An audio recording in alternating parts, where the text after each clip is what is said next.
The base is dropped on a strange Monday morning. No Atlanta United match to talk about. The team was off, finally. I think a lot of people got out of town, went on a short vacation, got away for a while. So we have MLS 5 games to talk about. We have games from all over the planet to talk about during the international break. We have CONCACAF Gold Cup with a couple of teams who will be making their debut in the tournament this summer. CONCACAF Nations League, we know a little bit more about what that's going to look like this fall. Busy weekend even without Atlanta United. And Jason Longshore, John Nelson with you this morning. John, we were trading messages all weekend with all of the craziness going on around the world. Where do you want to start? International Waffle Day. Okay. It's International Waffle Day. It is. I didn't know this. And is there any kind of waffle really different than the ones that we traditionally have, whether Eggo or otherwise? I mean, I guess the Belgians claim the waffle. Do you want to take that away from the Belgians? No, the Greeks might. Yeah, I mean, according to our good friend Jarrett Smith, the Greeks try to steal everything. So Jarrett_Smith, you can still at him even if he's not on the show in the mornings.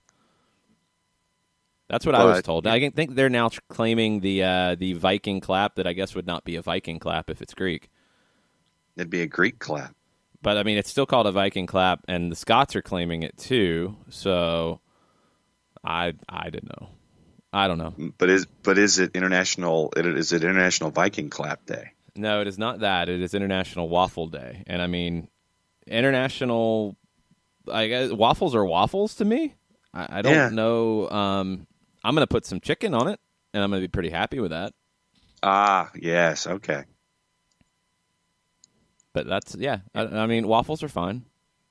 I don't have anything against waffles. For me, it's just maple syrup, and I'm done. I'm good. That's fine, chicken's a nice variant, but I'm going to go with a pancake usually in that case. If I was going, something simple, maple syrup, I'm going to go pancake. Agreed. Why don't we start with somebody who scored a goal, and today in a friendly is probably the most hyper-political friendly that you could ever come up with in modern-day soccer this week. Okay. Well, I mean, today, Venezuela apparently is playing Catalan. Yeah, in a not official friendly, because it's not an official matchup. I'll be curious to see what comes out of this. This was a weird one because, you look at the international calendar and Venezuela only had one game on this run of matches, and because this one is a friendly, but it's a less than official friendly. So it's not as friendly? No, it's not like that. It's that there's no official Catalan national team. They're not recognized by FIFA. They do play some matches here and there. It doesn't count as a cap. It's not official in terms of, if Joseph scores a goal, he doesn't get credit for it internationally, that type of stuff. So Joseph Martinez came on as a sub against Argentina in Venezuela's big win, and the whole situation around Venezuela is so bizarre right now for so many different reasons, and it's not politics down here. It's not any of that, so we're going to avoid that part of it, but it does cross over with soccer at times because you had a situation after this match, which was I don't know if I'd say the biggest win in Venezuela's soccer history because it was a friendly, but it was a huge win. And it was a huge moment for soccer in the country of Venezuela to defeat Argentina 3-1 and honestly look really good doing it. It wasn't a fluke. But then you had, I believe it was an ambassador who was trying to politicize it and shared pictures from the team's visit. which he wasn't supposed to, and the manager was Right. very frustrated, and the players are in very difficult situations with all of this, as is the manager. And I don't know where that stands at this point. The manager reportedly said he was leaving. Have not seen updates on if that was just heat of the moment stuff or what, but to go out and perform the way they did, and Rafael Dudamel has done an amazing job with this team. This is the golden generation of Venezuelan soccer. This is a team that can reach the World Cup for the first time ever. It's not going to be easy by any stretch because South American qualifying is the most difficult World Cup qualifying there is in the current format. But this team can do it. This team can make some noise in the Copa America this summer, and that can kickstart the qualifying campaign. It's going to be very difficult to do if the politics keep overlapping with everything. And I hated to see the huge win get overshadowed. Let's talk about the Atlanta perspective in it. Joseph Martinez came on as a substitute, earned a penalty, and converted it. And this is what it sounded like on Venezuelan TV. Esa Sociedad Soteldo Martínez, en la primera que se juntan penal. Está un gran arquero enfrente, Franco Armani. Allá va Joseph Martínez, cobró Joseph. ¡Gol!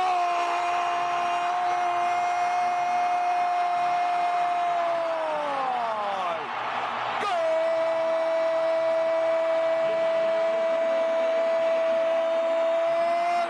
Sí, sí, sí. Con qué tranquilidad, Joseph. Con qué tranquilidad. Marca el tercero para Venezuela. La pasaba mal Venezuela, controló el partido y Joseph Martínez también se une, sí, sí, sí, a la fiesta del gol.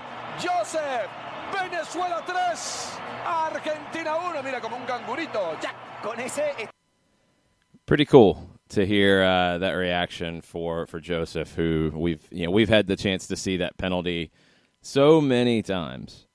And now it's making its way around the world. Soccer AM over in the UK on Sky Sports tweeted it out this morning. And I'm trying to pull up their tweet right this second, actually. They said, Joseph Martinez's showboat penalty against Argentina. Ugh. Yeah. Anyway, a lot of people are talking about it.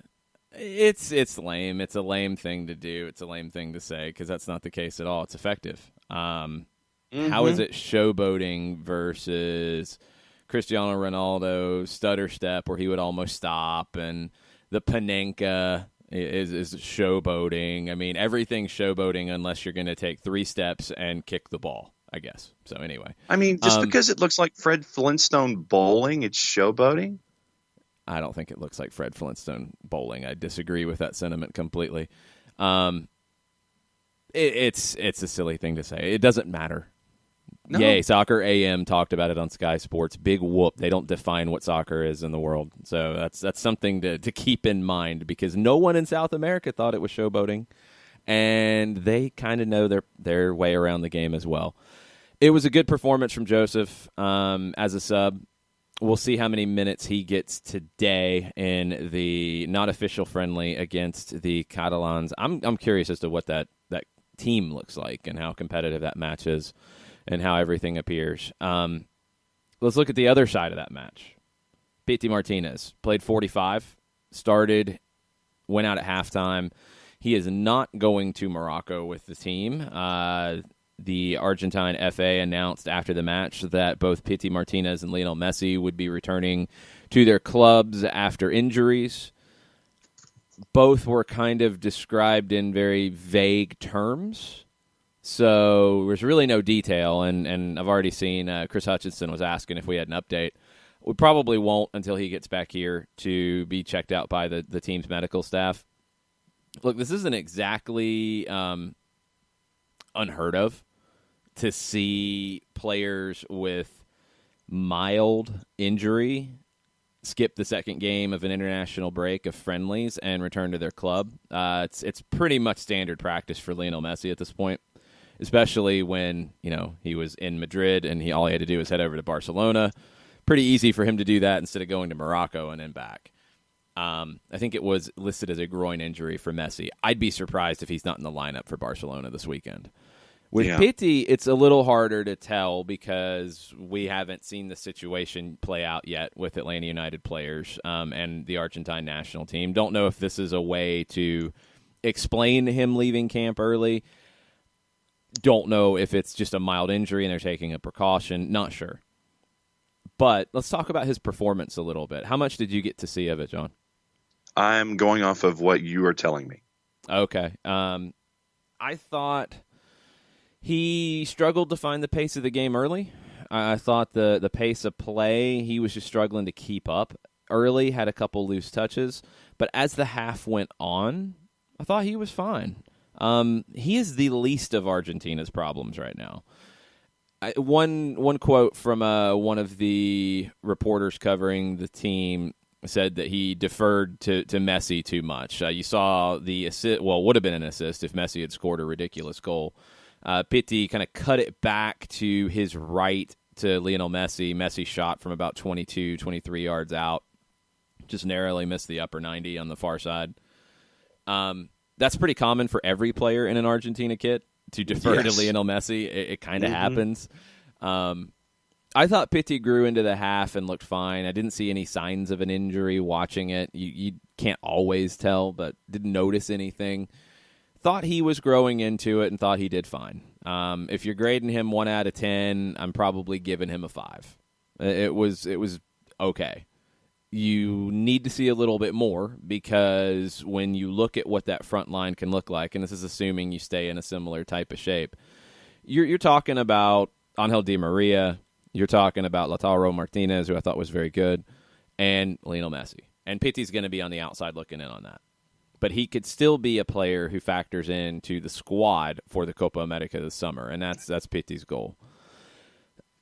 Didn't really hear anything else, afterwards about comments or anything like that. I really do think that was overplayed in the media here and there in a big way. I didn't see anything that was disrespectful that he said. I thought he put his head down. I thought he played all right. I think this Argentine team just has a lot of issues, and they're not going anywhere at the moment with the way that they're playing. It's just not good enough. They have the talent, but for whatever reason, it is very, very disjointed. And there's a lot of talk about Scaloni.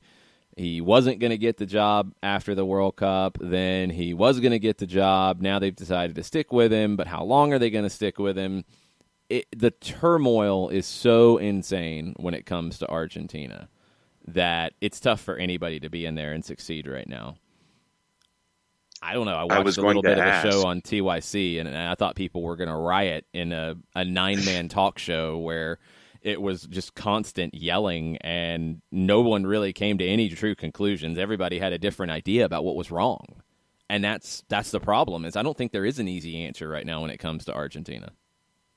Yeah, I was going to ask with your train of thought there if it was coaching and integration of philosophy and all the players and the deference to Messi. And as I'm mentioning all these different things, I'm going back to your talk show where you had 9 different people yelling 9 different things, and they may not be all wrong. So when you have all these different perspectives of here's what's wrong, no, here's what's wrong, no, here's what's wrong, they may all be right in what's being wrong. So you end up with choice D, and you end up with something short of the old Wally George show or Morton Downey Jr., except they just didn't throw any chairs. No, there were no chairs thrown. Nothing thrown on the set. Yeah, they did. One guy, it seemed like no one really liked what he had to say, and he was talking, I believe, about the tactics, and somebody just jumped up and stood up and said, "Ignorancia." It's like, wow, okay, that's kind of harsh. Wow. That's quality TV. Yeah, it's a tough situation because you have a lot of passion, you have a lot of questions, and you don't really have anyone who is above the fray in terms of being that respected person to fix this. That's where they're at right now. And that's the biggest problem that they have is there's not that one person who can come in and be just outside of all this and come in and work. That's their issue right now. And the deference to Messi is always going to be a thing. I mean, that's any team that has a mega star like that, it can be a good thing and it can be a bad thing. And I think in Argentina's case right now, it's like they expect Messi to solve everything, and he's a human being. He can't do that. It's impossible for him to do that. He's got to have a team around him to get the best out of him, and he doesn't always have that. It's a very frustrating thing if you've watched this team over the years, if you're an Argentine fan and you watch this, where, on paper they're a much better squad than Venezuela. And really, Venezuela didn't just win the game by any kind of a fluke. They didn't win the game against the run of play. They were the better team. And that's the bigger issue with it. So Pitti's contribution, I didn't think was a bad thing. I didn't think it was a great thing. He didn't add a ton. He didn't take away a ton. The issues with Argentina are far bigger than that. And you didn't really see a whole lot of criticism of Pity Martinez afterwards because there were plenty of other things to criticize. I thought he was fine. And I'll be curious to see what happens now. Does he factor into the plans for Saturday in Columbus? If he'd went to Morocco, I would have said no. Now, you have to wait till he gets back and you actually get a chance to assess if there's an injury, what level of an injury there is. I don't think it's a bad thing if he is not available against Columbus or if he's available just off the bench. I don't think that's a bad thing at all. I think it kind of works out well for him to be able to come back, ease back in, and be ready for the New England match on the 13th of April. That would give him more time, and I think get his fitness where he would feel a little more comfortable. So let's wait and see what happens there. Other stuff from the weekend. Tito Villalba did not play in Paraguay's friendly against Peru. They play Mexico tomorrow out in Santa Clara at Levi Stadium. So we'll see if Tito gets into the team against Tata Martino in Mexico. Mexico looked really good in their 3-1 win over Chile. Who else? Andrew Carlton scored a goal this morning for the U20s against Japan. No video of it, so we don't know what it looked like. He would have had the hockey. Saudi Arabia right now, 3-0. He would have had the hockey assist on a goal from the weekend as well. So Andrew's making good work of his time with the U20s. He's trying to make the final roster for the U20 World Cup, which starts in May. Miles Robinson played a good bit for the U23s, even wore the captain's armband for a little bit in their first game in the second half. They shut the Netherlands out yesterday, and you had some Dutch players in their U23 squad who have played with the senior national team and are playing at big clubs, and the U.S. had a shutout and honestly looked like they were pretty even with the Netherlands. That was a good performance yesterday. Didn't have enough up top, didn't get the goals to make up for it, but they looked pretty good overall against a very good roster from the Netherlands.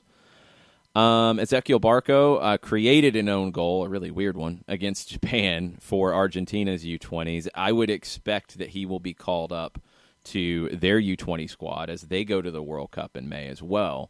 That's going to be interesting, and that's going to create, I think, a big question and potentially an opportunity. Because if Carlton and Barco both go to the U20 World Cup for the U.S. and for Argentina, Tito Villalba will have an opportunity to play. Romario Williams, who had a hat trick for ATL UTD2, could potentially find his way into the lineup. Lagos Kunga, who has returned to training, he's been out sick. Hopefully he'll get back in, and maybe he'll push his way into some time there. John Gallagher, who has played, I think he's been the best player for the twos, whether it's in a wing-back role, a right-back role, or a right-wing role, Gallagher could push his way into some time there. But if Barco and Carlton both go to the U20 World Cup, that's going to create an opportunity with a pretty crowded schedule at the end of May. So keep an eye on those U20 rosters as we get closer. Let's take our first break here. If you guys have questions, if you guys have reactions on an Overreaction Monday, please share them with us. We'll talk some MLS right after this. Today's show is presented by Appolinsky & Associates, personal injury lawyers with over 30 years of experience, supporters of Atlanta United, Faction, and Inter-Atlanta Youth Football Club. If you've been hurt in a wreck, contact Steve today. at steve@aa-legal.com or call in 24/7 at 404-377-9191. The initial consultation is free. A ranger station. I'd like to report a bear hug. Okay. I put out my campfire and Smokey Bear hugged me. So you drowned the fire, you stirred it, drowned it again, and felt that it was cold? Uh-huh. Yeah, he's just letting you know you did good. Bear hug from Smokey Bear. Status update. I'm gonna let you go now. There are many ways to start a fire, but one sure way to put it out. Learn how you can do your part at SmokeyBear.com. Sponsored by the U.S. Forest Service, Ad Council, and your state forester. We know that every driver is different, and a one-size policy does not fit all. That's why Country Financial offers a variety of discounts, so you get the coverage you need and the savings you deserve. From good driver to good student, multi-policy to multi-car, we've got a discount to suit every driver. Call Jason Wright at 678-568-6871 today to see what you could save. On Facebook at Jason Wright Agency or by phone at 678-568-6871. Discounts vary by state. Policies issued by Country Mutual Insurance Company, Country Preferred Insurance Company, or Country Casualty Insurance Company, Bloomington, Illinois. Every hiring manager knows that a company is only as good as the people it's made from. So where do you find the best people? That may surprise you. Meet the grads of life. Young adults of unique determination and experience. An ideal fit for your company in an entry-level position, internship, or even mentorship. They might not have every qualification you typically look for, but they're exactly who your company needs. This is talent worth knowing about. Go to gradsoflife.org to learn how to find, cultivate, and train this great pool of untapped talent. Brought to you by the Ad Council and gradsoflife.org. Welcome back. Overreaction Monday here on SDH. Getting ready for Atlanta United and Columbus on the weekend. There were some MLS matches this weekend. Let's get into those, shall we? Let's start with the one from yesterday. Cincinnati goes to New England, wins 2-0. New England, to me, watching this, it looked like they were shot out of a cannon at the start. Sloppy, but they were throwing numbers forward. They were getting the wing backs or the outside backs forward. You had Zahibo sitting in front of the two center backs as New England looked for an early goal. Well, about 20, 25 minutes into the game, that goal didn't come, and they just completely ran out of gas. Flat tire, careening off the side of the road. Cincinnati gets a goal at the end of the first half. They get one in the second half and just dominate the game. A couple things out of this. Kenny Safe makes Cincinnati a dangerous team. Kenny Safe is going to be a very good player in Major League Soccer this season.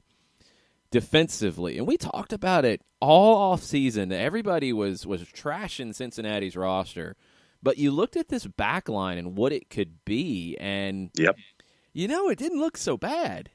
They haven't conceded a goal in 265 minutes now. Back-to-back clean sheets, and they gave up a goal in the first 5 against Atlanta.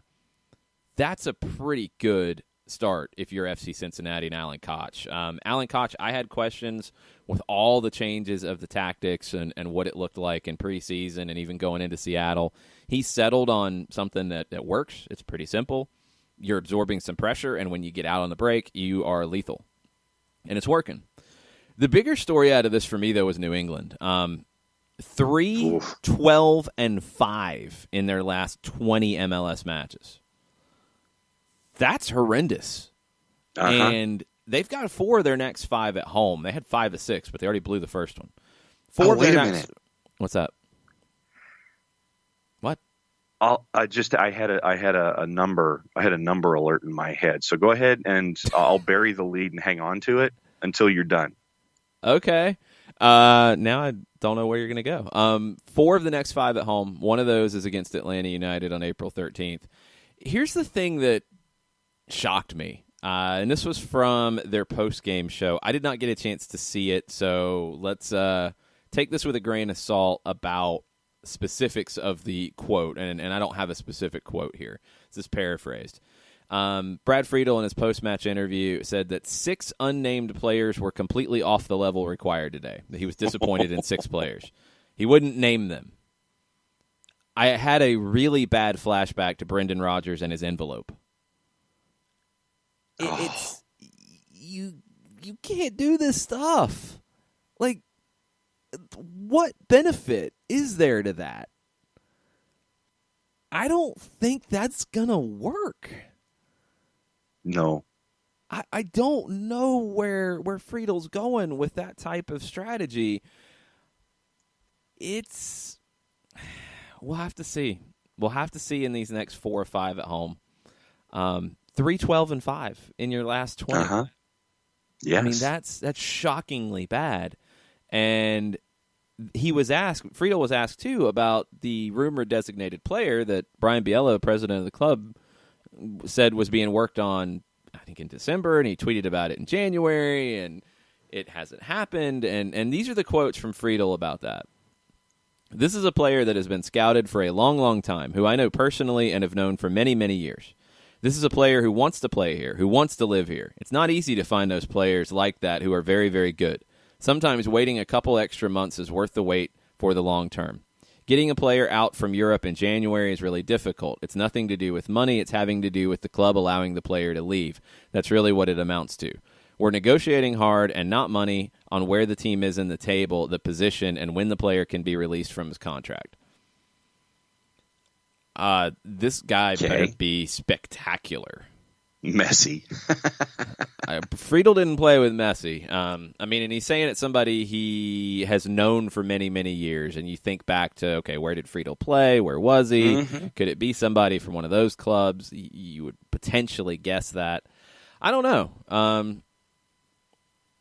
I don't think you can afford to have that going on one side. It's going to be really good, guys. I promise. He's going to be a big deal. It's going to work out really well. And then talk about 6 unnamed players who were off the level and calling people out without calling people out and creating questions as to who you're calling out.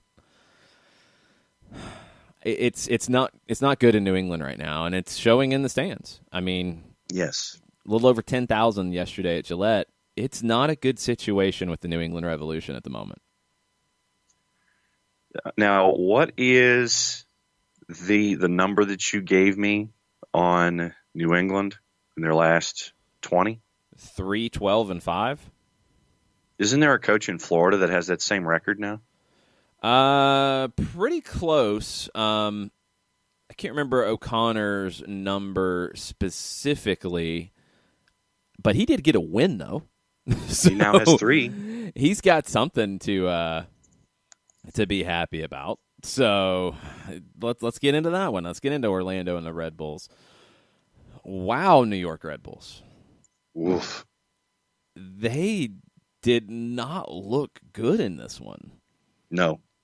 I mean, the goal, it's not like Orlando dominated the game. When you look back at the flow of the game, it was pretty even. Orlando really wasn't doing much going forward, but they looked dangerous on the counter. New York just really wasn't able to make much happen here. And no. you were missing some players. You know, it is international break, but yeah. And again, then you're talking about the crowd, and you're talking about 15,000 on a nice Saturday night. That's not acceptable. And like, some of the comments out of the Red Bull fan base after this one have really surprised me after some of the other comments that have come out of the Red Bull fan base about how good they were after the Supporters Shield. It's a weird situation with the Red Bulls. I do want to get into, and maybe we do it some in hour number 2, and you guys who are listening, please chime in, and if you're listening to this later on the podcast edition, chime in on our Twitter at Soccer Down Here. You have New England and poor play resulting in bad crowds, at least somewhat resulting in it. That's understandable. It's not good. It's understandable. I mean, 3-12-5, that's not exactly going to motivate you to go out to Foxborough to watch that team play. Red Bulls, not really that case. Although you do have the playoff disappointment, but you're getting to conference finals. You're getting deep in CONCACAF Champions League. You're winning supporter shields. You're not getting people out to watch you play. You look at some of the other teams that have been around from day one that haven't had any big change. And Red Bulls have had a big change, and you're still in this situation. It's frustrating. And then you look at what Cincinnati's doing. You look at what's happening here in Atlanta. You look at even Orlando right now, hey, the way they've played lately, it's not easy to be motivated to go out and watch that team play, but they're still getting people in the building in better numbers than some of these clubs that have been around for 20 years. These are things that definitely need to be discussed and plans need to be made to solve it, because it's a bad look when you look at a not half-empty Red Bull Arena, but according to the numbers, 15 out of 25? So that had to be tickets sold. Yeah, I mean, maybe it was a half-empty Red Bull Arena. I don't know. I was trying to be generous. Upper based deck off was the number. virtually empty when you saw when MSG was drifting into angles that they couldn't prevent. Right. Upper deck was practically empty. Okay, well, probably about half full then. Maybe less than that. And Gillette, we know the situations with Gillette in terms of how it can look, but 10,000 at Gillette is horrendous. Yeah, those things are not good. And look, I think some people are going to jump on this and say that, oh, well, see, MLS is terrible. But then they're going to discount what's happening in good situations. And then people are going to try to, cover this over and say, oh, well, MLS is doing great. There's just a couple bad spots. As generally is the case, I think the truth is somewhere in the middle. It shouldn't be papered over that you're having these issues in two very different situations with New England and Red Bulls. And Columbus, I'm going to give them the benefit of the doubt because there is a plan going forward now that was not there previously, and you're going to build a stadium in downtown, which I think does change things for that club. So it's not where you want it to be right now, but you think you can see something changing. I don't know what changes with the Revolution and with the Red Bulls. I mean, does an MLS Cup change everything for the Red Bulls? No. I don't know if it does either. And that's the scary thing. Does an MLS Cup change things for the New England Revolution? No. No, that one I'm not so sure on. Why do you say no? I'd look at just the positioning of the stadium and where it is and how difficult a drive it is to get there, and you can attest to it. Yep. When you're a fan of the Revs, and if you're visiting from outside the Northeast, and it's just as easy to fly into Providence as it is to fly into Logan to get to the park, that to me is number one. Number two, it's just, I know how Boston fans are when it comes to winning teams and things like that. Red Sox are winning, you fill out Fenway. Bruins are winning, you fill out TD. And the same with the Celtics. I just don't gather that same kind of a vibe of, okay, we're going to throw all of our weight behind the Revs, because once again, with the Revs, right now you are probably fourth when it comes to the pecking order. And it's a discussion that we have in Toronto when Toronto's not doing well. Toronto is, Maple Leafs and Raptors, and you're behind, and no one's going to pay attention to you. I think that where the Revs are concerned, you're competing with right now the Celtics, who are having a rough season, but under normal circumstances in the NBA, people are going to go see the Celtics. You're fighting with the beginning of baseball season. And we know how the Red Sox are in the American League East, and you're going to go see the Red Sox. I don't see the Revs right now as must see or must avoid the Red Sox and the Celtics to go see the Revs. I just don't see them usurping one of those other two as a spring priority or a summer priority. I just don't think that the fans are wired that way. I think that the Revs are an afterthought regardless of if they're winning or losing. And I disagree. Even if you're average, then that's just as worse, because you're not being talked about one way or the other. If you're just okay, that's awful. If you're awful, people are talking about you because you're awful. If you're great, people are talking about you because you're great. If you're average, you're dead in the water. There's a couple things to that. If you're average, you're dead in the water. Right now, they're bad, but people aren't talking about them because they've been bad for a while. When you're bad for a while, people stop talking about you being bad, and that's kind of where the Revs are at the moment. The reason I push back on a winning team would change things, and you think it wouldn't, is it has historically.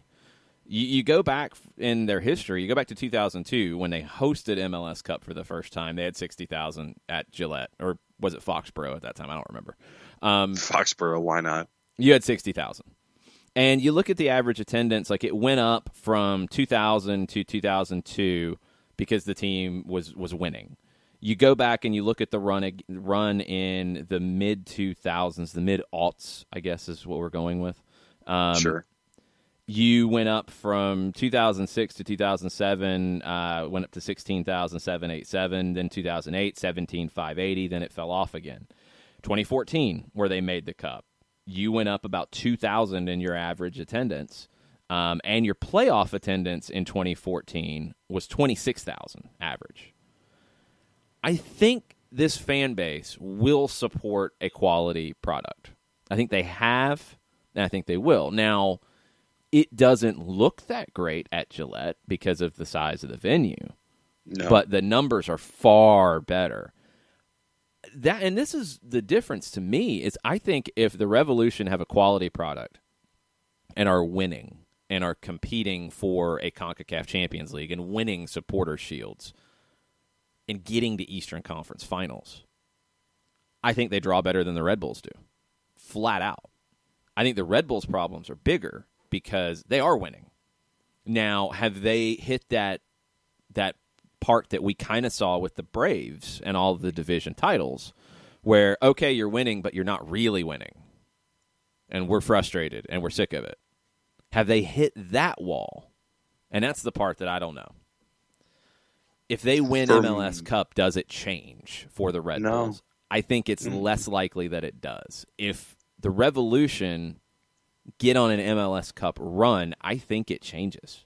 I really do. Now, is it going to be Celtics, Bruins, Patriots, Red Sox level? No, it's not. It's not. But can it be a good number in this league? Can they get 20,000 a game? Yeah, I think they can. I really do. Okay. I mean, for me with Red Bulls, it is what the real estate agents always say: location, location, location.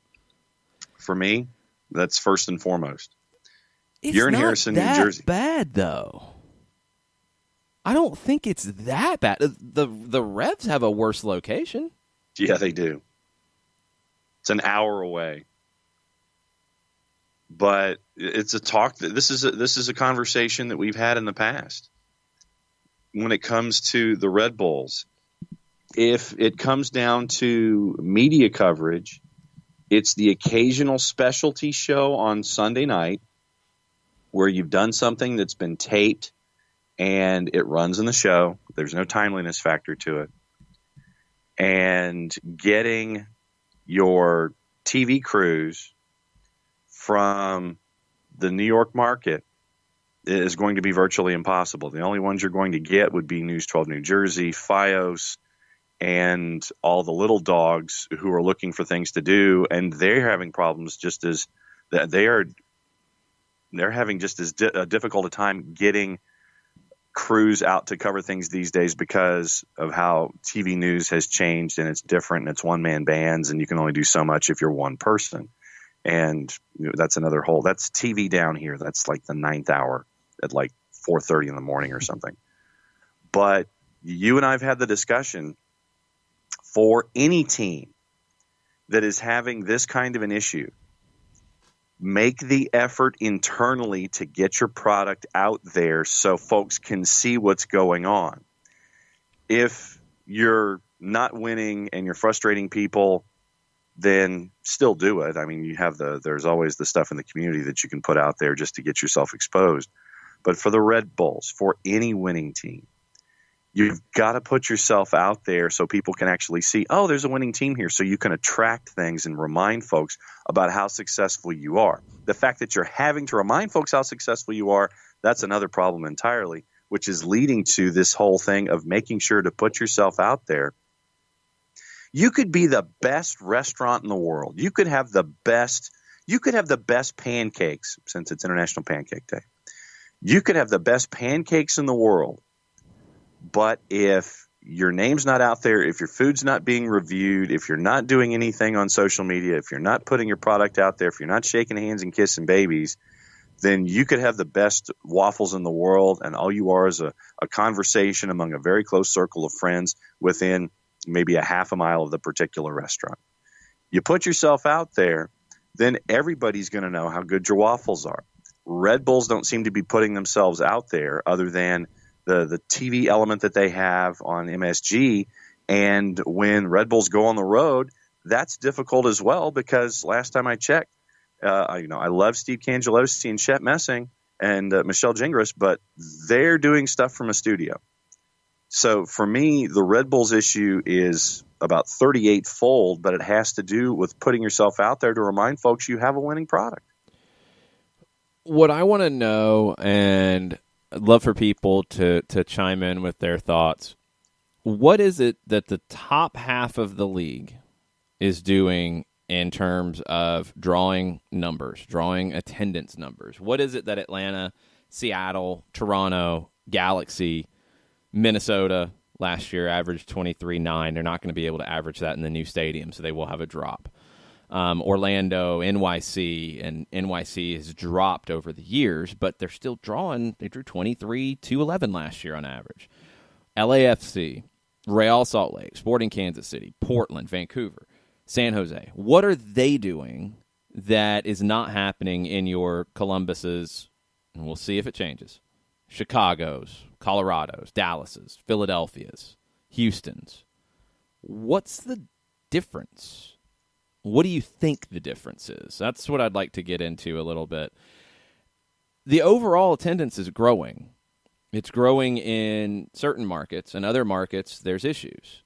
And I think you need to talk about both. It's not a one or the other thing. It's both. And I'd love to hear what you guys think about it. Tweet at us at Soccer Down Here. We're going to take a quick break and reset. We'll be right back. As a business owner, you know that every year brings new challenges and opportunities. The success of your business demands expertise and focus. And Country Financial can help you keep that focus by helping ensure you have the right insurance protection in place to meet your goals. Jason Wright can help you create a customized insurance plan that has coverages designed just for your business. Give Jason a call at 678-568-6871 or reach him on Facebook at Jason Wright Agency. Coverages vary by state. Policies issued by Country Mutual Insurance Company, Bloomington, Illinois. Got issues with youth or high school sports? Positive Coaching Alliance can help. PCA is a national nonprofit working to transform youth and high school sports so that every child has a positive character-building youth sports experience. PCA provides live and online workshops to train double goal coaches whose first goal is winning and whose second, more important goal is teaching life lessons through sports. PCA also has workshops for parents and high school student athletes. For more information, please visit positivecoach.org. If you've been hurt in a car wreck, contact my friend Steve Apolinsky of Apolinsky and Associates. He's been representing individuals for over 30 years throughout Georgia and Alabama. Email him at steve@aa-legal.com or call him 24/7 at 404-377-9191. The initial consultation is free.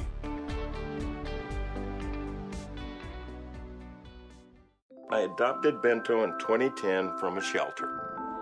This cat makes me make art. He's always motivating me to draw pictures of him. He just is motivating artistically. He's my best friend, but a lot of people know him as Keyboard Cat.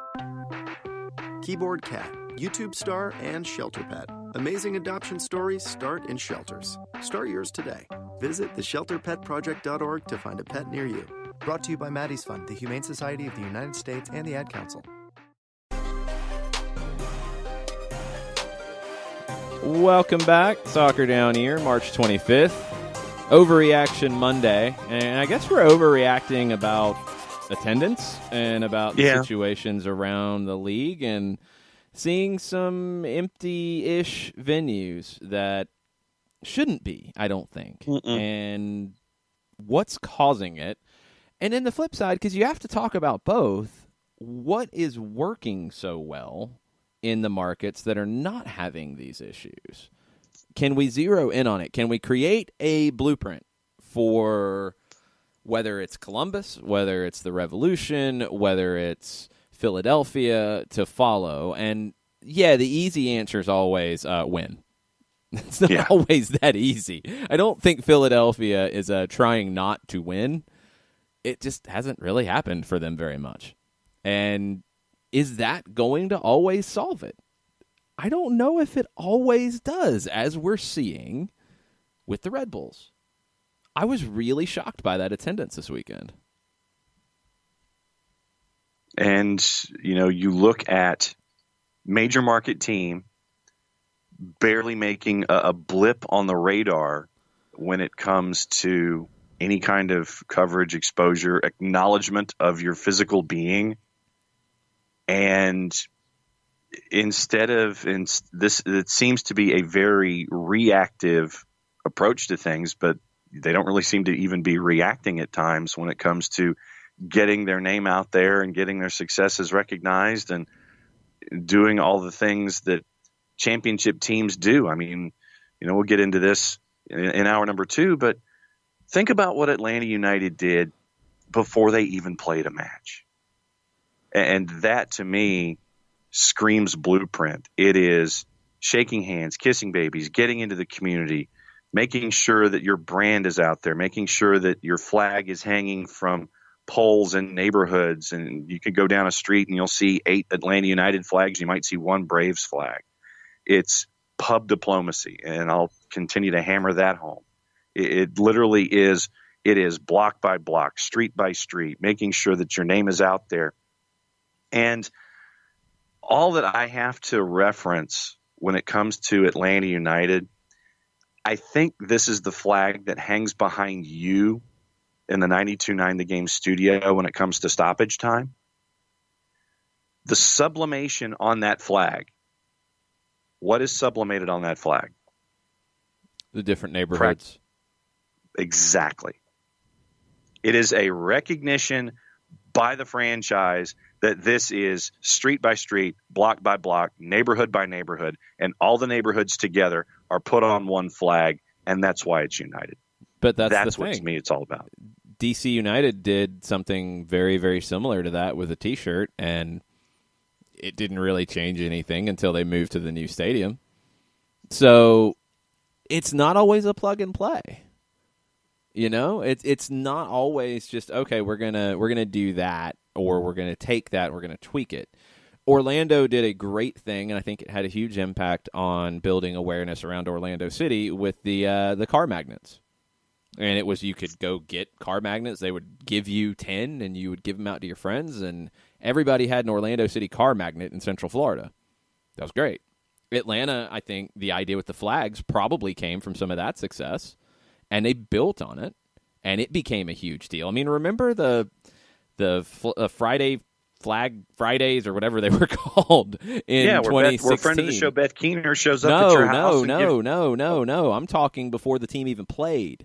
I'm talking 2016, where they would be like dropping flags off in places, and you'd go find out where they were going to be. Yeah, talking about that, right? Yes. Yeah, that, and the what they do now with it has continued on from that. But that was what started it. Everybody wanted one of those. Everybody was like, "Man, where are they going to be? Where are they going to be? What are the clues? Where are they going to be? Where can I go?" Mm-hmm. And that was part of the growth of it. Shiva with a good tweet says it could be marketing and involving the community, engaging with the supporters groups. It's basically selling the product to people. And yeah, I mean, I think that's what any professional sports team has to do.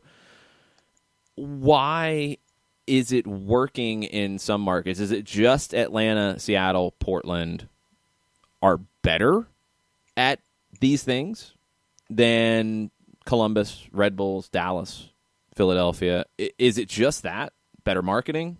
Better community engagement?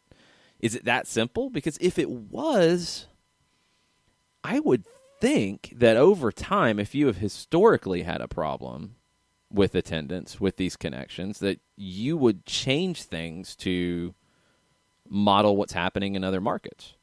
I would think. Yeah. Now, each market does have some individual issues. I think that's definitely fair to say. Like, Atlanta has things that are going for it, and it has things that are challenging. I think when you look at the 2019 average attendance, and yeah, you're really early. Some teams haven't even had a home game yet. Most have had one or two. Okay, it's Atlanta, which started in 2017. It's Seattle, which started in 2009. It's FC Cincinnati, which started this year. It's Vancouver, which started in 2011. It's Orlando, which started in 2015. That's your top five. Newer teams. All didn't go through the retraction days, the contraction days. All of them have come into a much different MLS than the rest. The LA Galaxy are the best of the originals at number 6 at 23.5. Pretty close to capacity at the former StubHub Center. Yes. So is it just that they're newer and they've had a chance to learn from what all the original teams did? They've had a chance to benefit from that.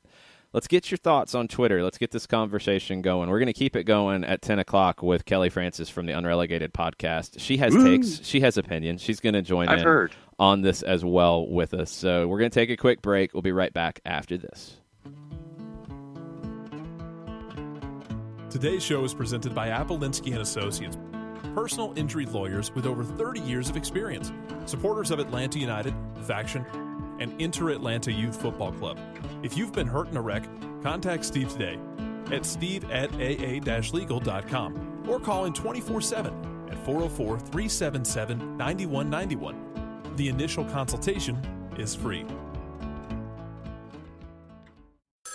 A ranger station. I'd like to report a bear hug. Okay. I put out my campfire and Smokey Bear hugged me. So you drowned the fire, you stirred it, drowned it again, and felt that it was cold? Uh-huh. Yeah, he's just letting you know you did good. Bear hug from Smokey Bear. Status update. I'm gonna let you go now. There are many ways to start a fire, but one sure way to put it out. Learn how you can do your part at SmokeyBear.com. Sponsored by the U.S. Forest Service, Ad Council, and your state forester. We know that every driver is different, and a one-size policy does not fit all. That's why Country Financial offers a variety of discounts, so you get the coverage you need and the savings you deserve. From good driver to good student, multi-policy to multi-car, we've got a discount to suit every driver. Call Jason Wright at 678-568-6871 today to see what you could save. On Facebook at Jason Wright Agency or by phone at 678-568-6871. Discounts vary by state. Policies issued by Country Mutual Insurance Company, Country Preferred Insurance Company, or Country Casualty Insurance Company, Bloomington, Illinois. Every hiring manager knows that a company is only as good as the people it's made from. So where do you find the best people? That may surprise you. Meet the grads of life. Young adults of unique determination and experience. An ideal fit for your company in an entry-level position, internship, or even mentorship. They might not have every qualification you typically look for, but they're exactly who your company needs. This is talent worth knowing about. Go to gradsoflife.org to learn how to find, cultivate, and train this great pool of untapped talent. Brought to you by the Ad Council and gradsoflife.org.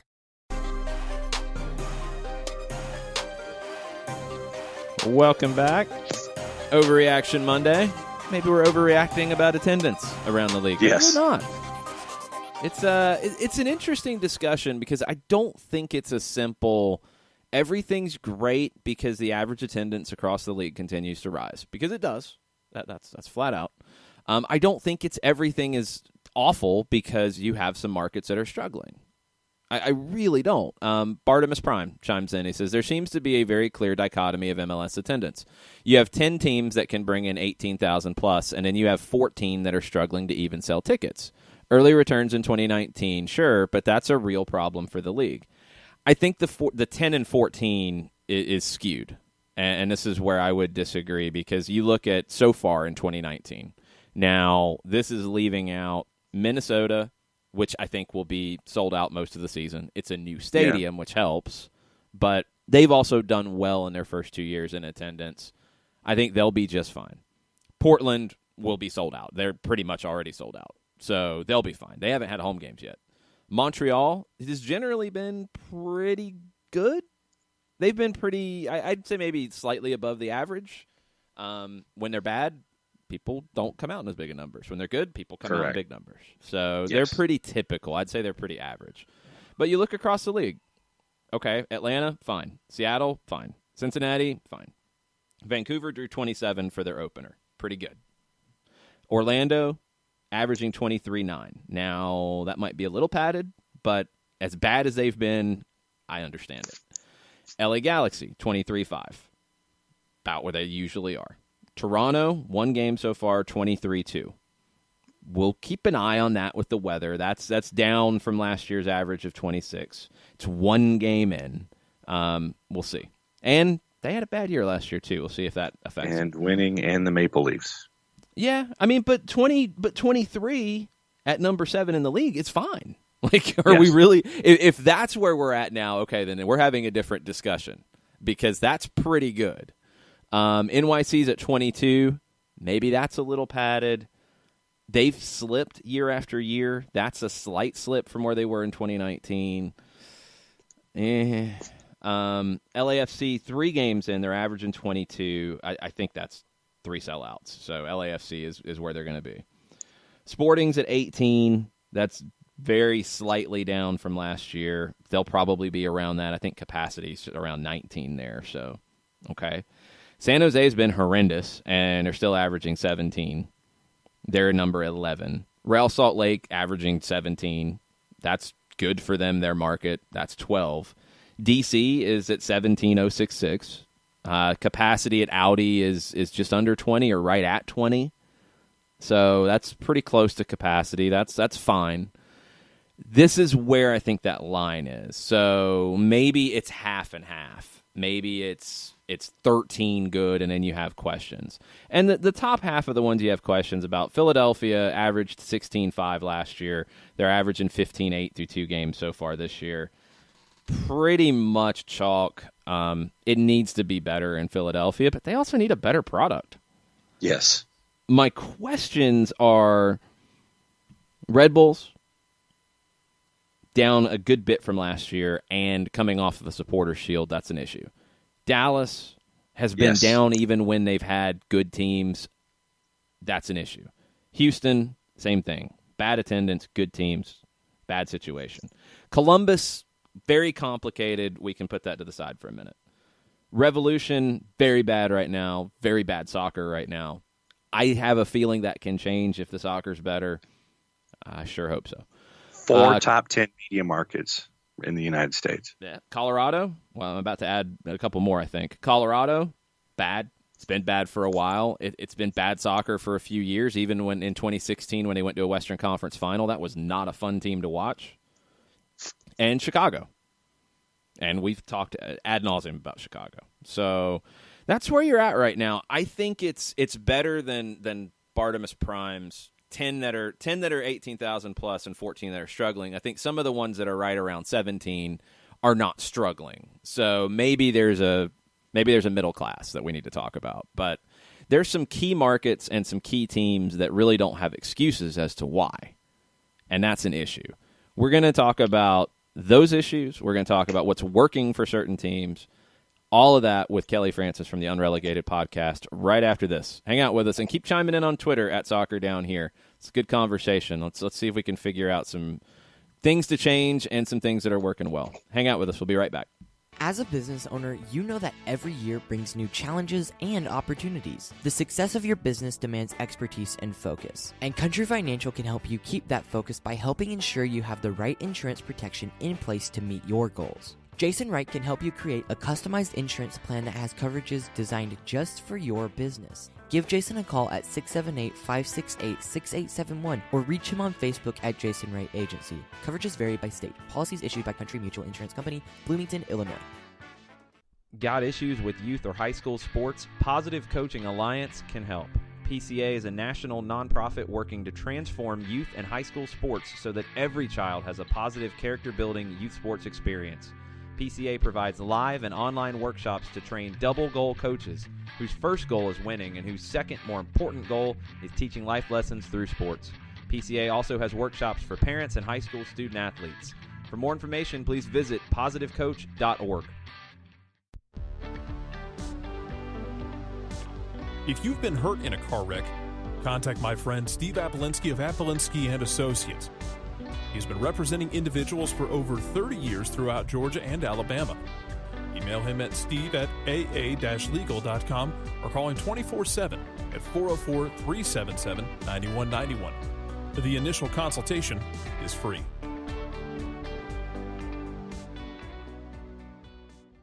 I adopted Bento in 2010 from a shelter. This cat makes me make art. He's always motivating me to draw pictures of him. He just is motivating artistically. He's my best friend, but a lot of people know him as Keyboard Cat. Keyboard Cat, YouTube star and shelter pet. Amazing adoption stories start in shelters. Start yours today. Visit theshelterpetproject.org to find a pet near you. Brought to you by Maddie's Fund, the Humane Society of the United States, and the Ad Council. You're listening to Soccer Down Here daily on SDH Networks, a division of OSG Sports. Find us at Soccer Down Here on Facebook and Twitter. The time is now the top of the hour. Peep, y'all. Hour number 2, Soccer Down Here, trying to solve Major League Soccer attendance woes and also trying to identify what's working in the markets that it is working. I'm going to go with 3 tiers. I'm going to move on from Bart's tweet about there's 2. I think there is a middle tier of teams that are fine. I think they're okay. But there's teams that should not be struggling that are. There's teams that are drawing well that maybe based off results shouldn't be. And why is all this happening? Kelly Francis, you have to explain all of this to us. Yeah. So thank you so much for putting all of that pressure on me now. Yes. Really Why are things working and why are things not working? Explain Major League Soccer to the world. Fix this. Yes. Okay, so this is the Major League Soccer for Dummies attendance problems section, chapter 6. If you want to open your book to page 49. Mark. Yeah. So obviously the way a team plays is going to have a big result on whether you get crowds drawn out or not. But I think what was very substantial about what you guys are referring to is marketing. And I don't think it's marketing necessarily and like just making sure that there's more advertising going out or like hitting social media well. I think a lot of it has to do with honestly people to people marketing, which is it's sort of a marketing plan that people strive to have. So what you basically want is you want people to consume the product. And most particularly, you want younger people who are like millennials, people who will share these things. You want shareable, engrossable content or entertainment. And then you want those people to like what product they saw or like the stadium atmosphere or like what went on, like the tailgating or what goes on after the game. You want that sort of tangible entertainment that you want these younger people to grasp onto, and then you want them to share. So you want a shareable experience from person to person. And I think that's what Atlanta does very well. I don't think that's what the Red Bulls does well. And I know that Jason, you and I particularly have had this conversation before about why the Red Bulls are not drawing. And I actually didn't know they went down again this year, which is unfortunate because they are a good team. But I think it also goes back to like the fact that I was talking with somebody this past holiday break, and it was somebody who like watches soccer, a man who watches soccer and enjoys soccer in that regard that can watch it on TV, but he lives right across the street from Red Bull Arena and doesn't go to games. And then you sit there and you wonder, that's your target audience, Red Bulls. Like that is a man who watches soccer and lives right across the street from you, but still doesn't want to go to your games. And then that's where you're sitting there trying to figure out why. What can we do to get people out to go to games? Because in the end run, it's not just about the game. It's about the experience of the match. It's about the pre, the during, and the post. And I think that's what Atlanta does well. And I know other markets have other things that they do prior as well that works. But I think the biggest issue you're having with attendance is teams not realizing it's a full experience for match day. Yeah, no, that makes total sense. So we talked about the top 5 in attendance so far this year are all newish teams. Atlanta, Seattle is your oldest team, Vancouver 2011, but Atlanta, Cincinnati, Orlando are in your top 5. The next one's the LA Galaxy, and they've been around since the beginning. They have also won more than anybody else in the league. I know you've talked to Galaxy fans, and you went out there and met some fans. What do you think the Galaxy do that a Red Bulls or a Revolution don't? Okay, so this is very interesting, and I thought about this. I think a lot of it goes to the nostalgia, honestly, that the Galaxy put together. This whole idea that it's a Galaxy game, and regardless of whether they're doing well or not, or what stars that they have that are on the pitch at the moment, there's still that nostalgia of going to a Galaxy game. They've got that going for them. You also, when you get to the stadium, like one of the things that I realized, I got lucky enough to tour the stadium before it was open. And then when I went to the game, I got a chance to sort of walk around and see how people interact when they're there, like what sort of fun activities you've got going on. And you've got little pockets of tailgating outside of it, and then you have little pockets inside of the stadium that people can join together, have a few beers. You've got live entertainment that goes on during games, like a little concert booth where people are playing live music.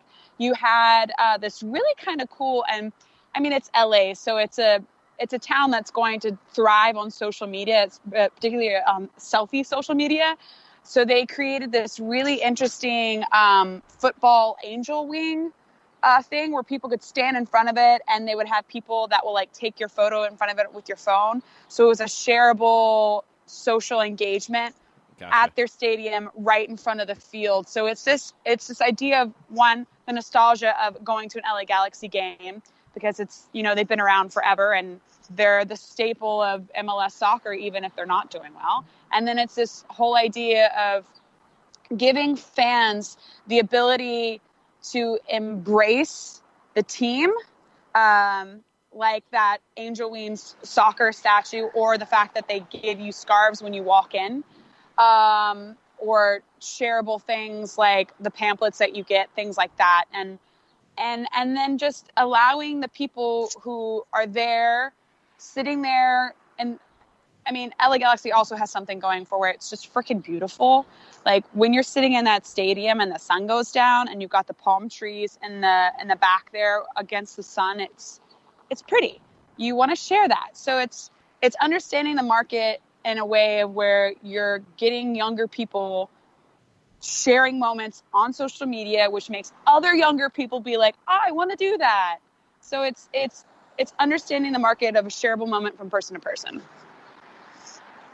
Thad Dooley on Twitter, and I'll get to Thad in just a second. But Kelly, to your point about the Galaxy, the StubHub, Home Depot Center, whatever you want to call it, it is in basically a neighborhood, because if you get off the 5, you get off the exit, you go past the mall, you go past the Goodyear blimp hangar, and it's in a subdivision, basically. I mean, it's in a city in Carson. Yep. And you look at that, and if the Galaxy can do that inside basically a city and a neighborhood, Thad's point is Atlanta was inclusive of everyone. It seems some teams are very suburbia by design, stereotype, or stadium location. The Galaxy aren't with our current example. Thad says their marketing efforts aren't reaching new potential fans, and that's what you're getting into with all of the shareable moments on social media for millennials. Right. Stadium position and placement does have a lot to do with it. Yes. The LA Galaxy Stadium is very suburban by nature. I mean, I had to drive an hour. Okay, that's what I was wondering. Yeah, so whenever I go to LA, I stay in the Pacific Palisades, which is like next door to Santa Monica. So, hey, so driving from Santa Monica to Carson is about like an hour and 10, which, I mean, I lived in LA for a few years. Driving an hour somewhere is not really that big of a deal in LA, because even if I'm going from Santa Monica to the Valley, it could still take me an hour.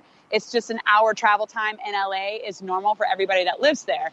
So the travel distance isn't that big of an issue for some people in LA as it would be in like Atlanta. If we had to drive from the city of Atlanta to go to a stadium that's maybe less than an hour away. For example, whenever I had to drive from where I live in Atlanta to Coolray, it was irritating because I imagine all of the sports venues that I've ever had to go to as a child is in the city of Atlanta. So I think it's city by city based. Some suburban stadiums work, like obviously the LA Galaxy. I haven't been to many other stadiums, and that's one of my goals this year is to try and broaden my stadium visits.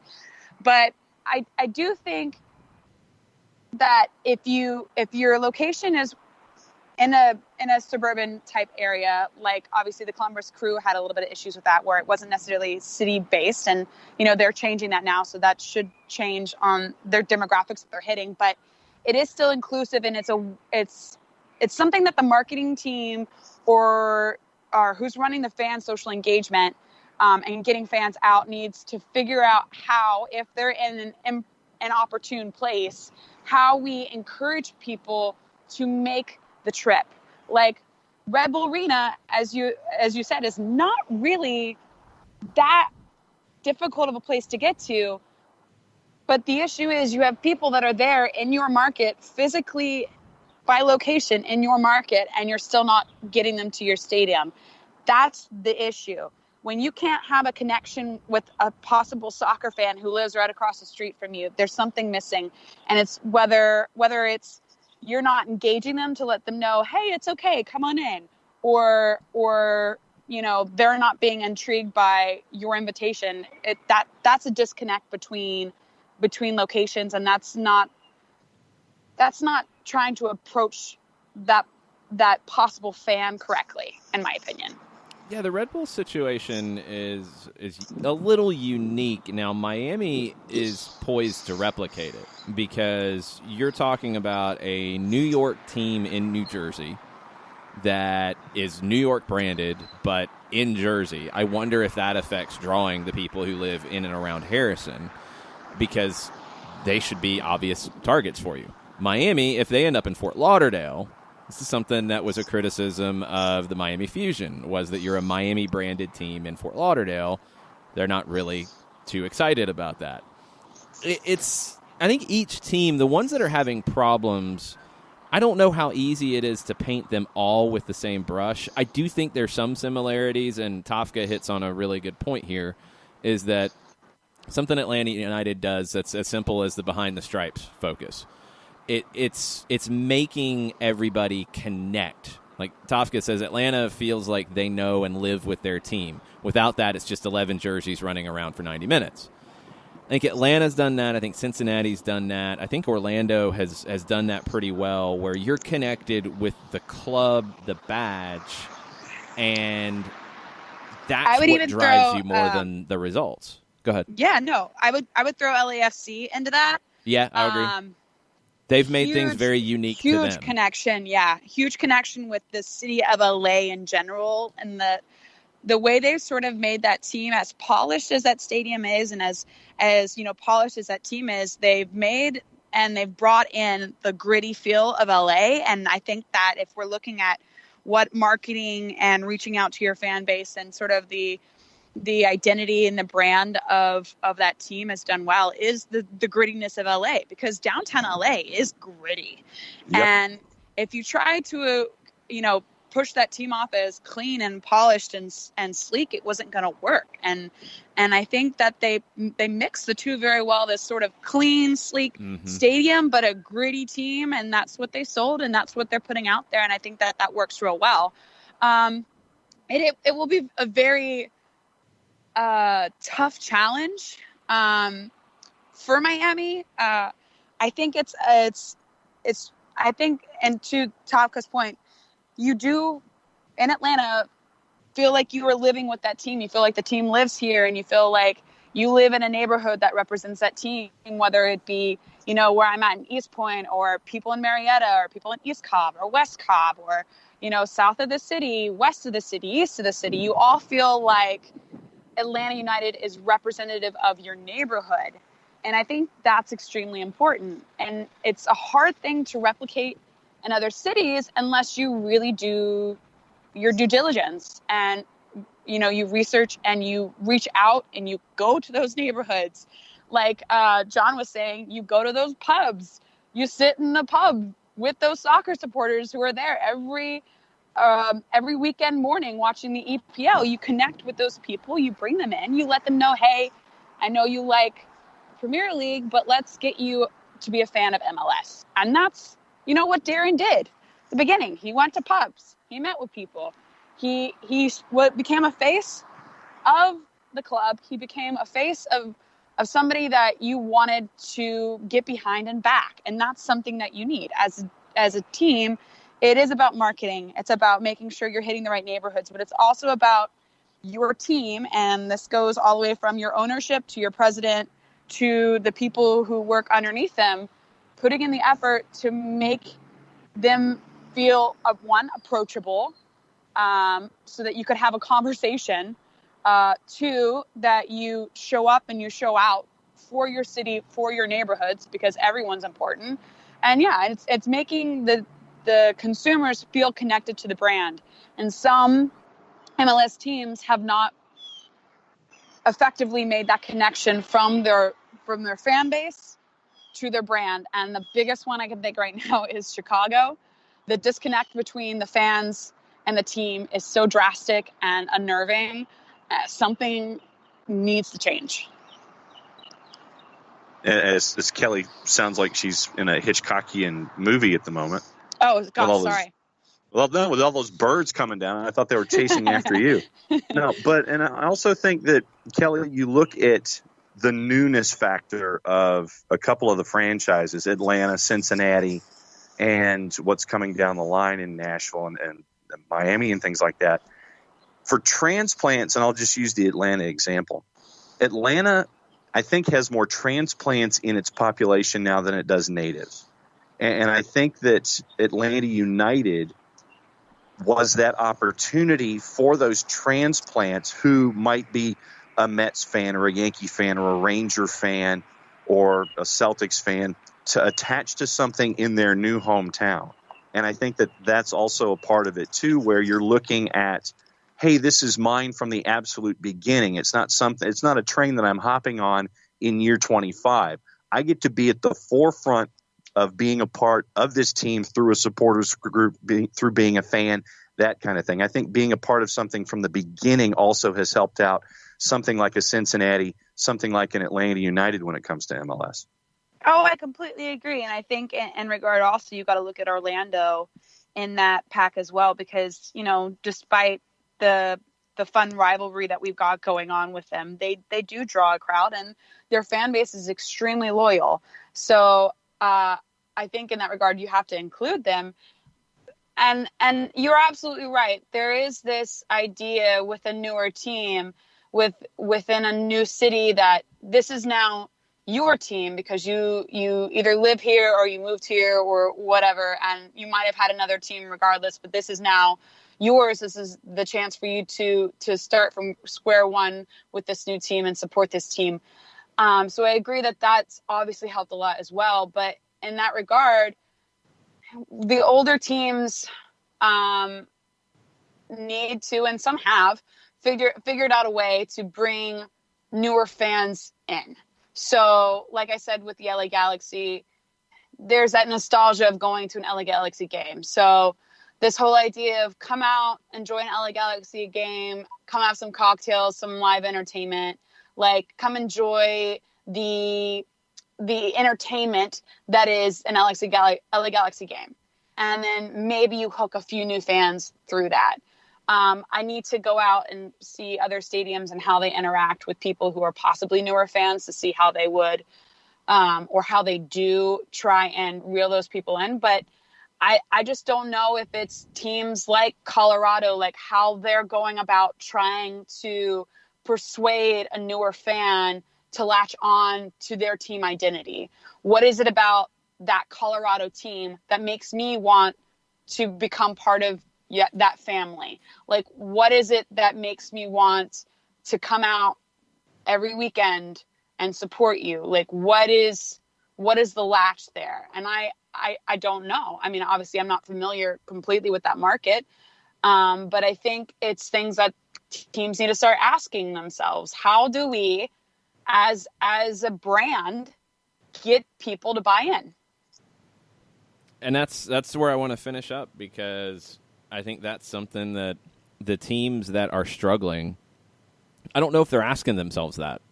I don't know if Chicago, Colorado, the Revolution, I think Columbus has asked themselves that because they have new people asking the questions now in terms of ownership. Mm-hmm. The Dynamo, Dallas, Red Bulls, Philadelphia. I don't know if that group of teams are asking themselves the right questions. And it's something that has to change, because, I do think this is not an MLS unique situation. You look at Major League Baseball, and you look at the attendances around the league there, and you have your Dodgers and your Yankees, your Cardinals, your bellwether franchises here.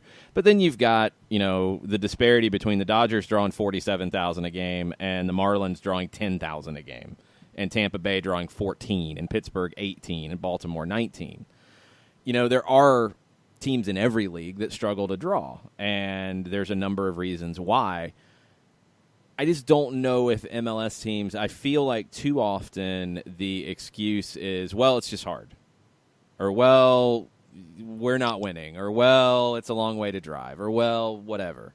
And that's not a very productive mentality, not when the league is growing as a whole, even at the even dragging some of these clubs along that are not growing and don't feel like they're really asking those questions to grow. Yeah, no, I would agree. I think it's teams who have become complicit with where they are, and I don't think that that's good enough. Obviously, in this growing league, for you to be satisfied with where you sit, satisfied with the viewership or the attendance you're getting. I don't think honestly any team should be satisfied. I don't think Atlanta should be satisfied. No. I don't think FC Cincinnati should be satisfied. I think we should, and this goes to every MLS team, be striving to gain more viewership, more fans, whether they are an immediate, tangible thing, like they come to the stadium and they go to the tailgates and all that stuff, or they're fans from South America, from Europe, from Australia. We've got an Australian contingency that are big fans and go out and watch the games whenever they can. So it's this idea of growing the brand first and foremost within your local market, getting the people in the seats, getting the entertainment value there. Honestly, this is, I think, also what Atlanta does well is, and I don't know if other teams do this, but you get surveys pretty much after every match. They want to know what you liked about the experience, the tailgating experience, the food prices. They ask you these questions so they can gather this information to see what's working, what's not working, how do we continually make it better, and get you to support us and get you to come back. And each and every team needs to be doing this. They need to be trying to reach to that millennial and get that millennial to do this, or whichever demographic they're reaching for, they should reach for it and try to figure out how to keep them, lock them in, and how to get that person, whoever it is that their target demographic, to get that person to promote themselves. Because word of mouth is still the strongest marketing piece that anybody can have, is word of mouth. 150 million%, because that's the difference that I see. That's the biggest difference I see between the Atlanta United fan base mentality and a Red Bulls fan base mentality. It is very, hey, come watch a game with us, come hang out, come watch this away game with us, let's go to the game, let's talk about this, come on, I love this team, I want you to love it too. And I think in other markets, you don't have people that are as bought in to that.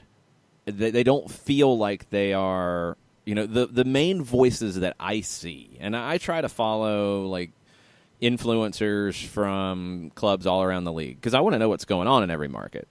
And I see so many that the influencers are negative, are cynical, and don't feel invested in their club's success. And look, I don't think Atlanta United fans are deluded to think that they, are they own the team. I mean, Arthur Blank makes it very clear to tell people that it is the people's team, but we know who makes the decisions. Right. But I feel like in other markets, it's antagonistic between influencers and the club, as opposed to what you see here and what you see in other markets where it's working well. There isn't that sense of the fans having an influence and a say over what happens with their club. And I think you could look at the clubs that are struggling and say that pretty consistently across the board.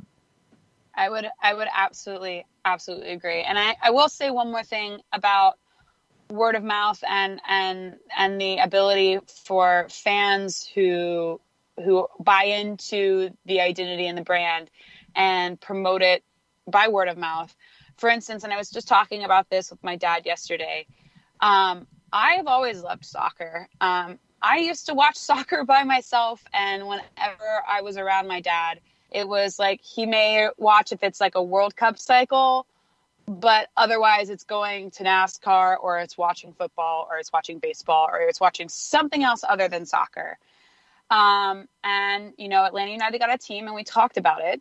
And then I started taking him to one game, and then he, would watch at home for a little bit, and then he went to another game and all this stuff. And by my continual support and buy-in and love of this team, it became a talking point for him and I to have that was sports related, to where it gave us this whole feeling again of like I was his little girl and we were enjoying this team together. And now I get calls almost weekly, if not daily, about news that he's reading from either or hearing from you guys at 92.9 or stuff from Doug Robertson. And I'm getting calls so he can talk about me of like, when did PT get injured? And will he be in the game? Will he be in the starting 18 for Columbus? And like, he now knows so much more than I would have even fathomed he would have known about MLS and soccer. But that again goes back to drawing in the right demographic who will support, will buy in, and will do word of mouth, because you are going to gain a lot of people which you possibly wouldn't have gained or would have thought about gaining by just focusing your attention on the right people to spread the word. That's a really good point. I think the Galaxy are one of the original clubs that do that really well. Kelly, we could keep you on and talk about this all day, but we can't solve everybody's problems in one show. So we'll have to do this again. What do you guys have coming up over at Unrelegated this week? I know you're going to have a viewing party on Saturday, I'm assuming, for the Columbus match? I believe so, yeah. I still have to talk with Jay about where that's going to be. I think it most likely is going to be at our studio in Hudson FC in Brookhaven. So if you guys want to come out and chill out with us, watch the match, possibly do a little bit of recording, things like that, then come join us for that game. I know that we're recording Wednesday also at our studio at Hudson FC. I know Jay will be recording. I still have one thing that I've got to check on to make sure that if I can make it or not. So I'm still up in the air. But otherwise, there'll be a podcast coming out this week from us. We'll have that watch party on Saturday. And right, it's Saturday, not Sunday. Saturday. My life is so, yes, okay. It's on Saturday. And then if you didn't get the chance, we released a Queens of the South episode this past week on Wednesday. So that's up, and we talk, obviously, PT Martinez, the call up to international women's game. We just talked. It was a long, fun chat between me and Jess. So if you haven't checked that out, go ahead and hit us up on iTunes to listen to that. Awesome. Unreal ATL on Twitter for all the latest. Thanks, Kelly, for your time. We'll talk to you soon. All right. Thanks, guys. We're going to take a quick break. We'll be right back after this. Today's show is presented by Apelinsky and Associates, personal injury lawyers with over 30 years of experience, supporters of Atlanta United, Faction, and Inter-Atlanta Youth Football Club. If you've been hurt in a wreck, contact Steve today at steve@aa-legal.com or call in 24/7 at 404-377-9191. The initial consultation is free. A ranger station. I'd like to report a bear hug. Okay. I put out my campfire and Smokey Bear hugged me. So you drowned the fire, you stirred it, drowned it again, and felt that it was cold? Uh-huh. Yeah, but he's just letting you know you did good. Bear hug from Smokey Bear. Status update. I'm going to let you go now. There are many ways to start a fire, but one sure way to put it out. Learn how you can do your part at SmokeyBear.com. Sponsored by the U.S. Forest Service Ad Council and your state forester. We know that every driver is different, and a one-size policy does not fit all. That's why Country Financial offers a variety of discounts, so you get the coverage you need and the savings you deserve. From good driver to good student, multi-policy to multi-car, we've got a discount to suit every driver. Call Jason Wright at 678-568-6871 today to see what you could save. On Facebook at Jason Wright Agency or by phone at 678-568-6871. Discounts vary by state. Policies issued by Country Mutual Insurance Company, Country Preferred Insurance Company, or Country Casualty Insurance Company, Bloomington, Illinois. Every hiring manager knows that a company is only as good as the people it's made from. So where do you find the best people? That may surprise you. Meet the grads of life. Young adults of unique determination and experience. An ideal fit for your company in an entry-level position, internship, or even mentorship. They might not have every qualification you typically look for, but they're exactly who your company needs. This is talent worth knowing about. Go to gradsoflife.org to learn how to find, cultivate, and train this great pool of untapped talent. Brought to you by the Ad Council and gradsoflife.org. And we're back. Soccer Down here, March 25th, Overreaction Monday. I think we have overreacted a lot about attendance and talks about it. I think we've had some on par and some maybe even some underreactions. Let's look around the rest of MLS matches we haven't talked about just yet. FC Dallas, they beat Colorado 2-1 over the weekend. And here's your big things out of it. They started 5 homegrown players. Their starting midfield, the average age was 19.7 years old. That's pretty cool. Paxton Pomacall I thought was really good as the number 8 in this one, and you had him and Aranguiz on the field together, and that's something I wonder if we'll maybe see more of if Luchi Gonzalez can continue to develop this team. I mean, he's another manager, John, who wants to dominate possession, and that's going to be his MO, but he created chances with that. In this one, his squad did. They had 8 shots on goal out of that dominant possession. Now, they didn't score a ton, and that's something you always wonder about when you're creating chances, when you're dominating possession. Okay, why are you only scoring twice, and why did you have to battle against a Colorado team that just isn't that great? Well, but, the fact that you're starting all of your homegrowns with that average age. I mean, we saw that there with Dallas, and you just tip your hat to Luchi Gonzalez and what he was doing, and Mike Petke had to go through the same thing with RSL, and they were hanging around LAFC until a late red card, and then Walker Zimmerman throws a curveball that dropped off the table at the death for LAFC to win. So we got to see youth on display, and we got to see the homegrown element in both RSL and Dallas. And for me, I like to see that kind of development. And I want to see how these guys will continue to grow in these environments going forward. Yeah, they're not the same reasons, though. And that's something to keep in mind. I mean, Dallas, this is what they're going to do. And they were missing players to international duty, but they've been young all year.